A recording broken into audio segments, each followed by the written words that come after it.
తల్లిదండ్రులు కూడా నేను కోరేది ఒకటే, మీరు పిల్లలకి ఈ ఫోన్స్ గాని ట్యాబ్స్ గాని ఏది ఇవ్వబాకండి. మంచి చెయ్యదు పిల్లలకి. టెక్నాలజీ అనేది మంచి పెంచటానికి, మన జీవితాలు మెరుగు అవ్వటానికి, అట్లానే మన రాష్ట్రం దేశం ముందుకెళ్ళటానికి టెక్నాలజీ అనేది వాడతారు.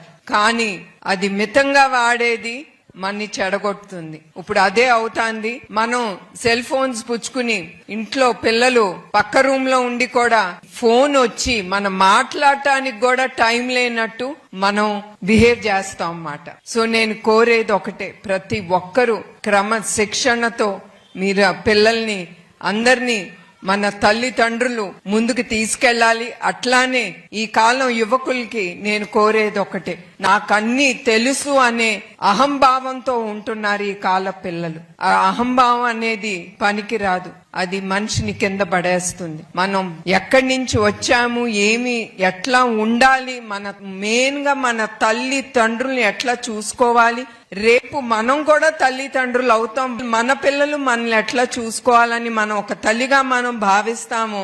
అట్లానే మనం ఈ కాల పిల్లలు మన తల్లిదండ్రుల్ని ఎట్లా చూసుకోవాలి, పెద్దవాళ్ళు ఇంట్లో ఉంటే మనం ఎట్లా వాళ్ళతో మాట్లాడాలి, కలగజేసుకుని పని చేయాలని. జాయింట్ ఫ్యామిలీ సిస్టమ్ అనేది ఒకటి ఉంటుంది, అందరం కలిసి మెలిసి ఉండటానికి.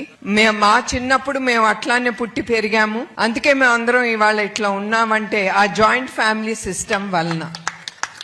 కానీ ఇప్పుడు జాయింట్ ఫ్యామిలీ పోయి ఎవరు ఒకరికి విలువ ఇవ్వకుండా, ఎవరికి ఎవరు మర్యాద ఇవ్వకుండా మనం ఎందుకు ఇక్కడ ఉండటం అనే ఆ థింకింగ్ లో ఉండి, ఆ ఆలోచనలో ఉండి ఎవరికాళ్ళం విడిపోతున్నాం. చివరికి మిగిలేది మనం ఒక్కళ్ళమే. అది ఆనందం ఇవ్వదు, అది చాలా దుఃఖం ఇస్తుంది మనం ఒక్కళ్ళమే ఉన్నట్టు.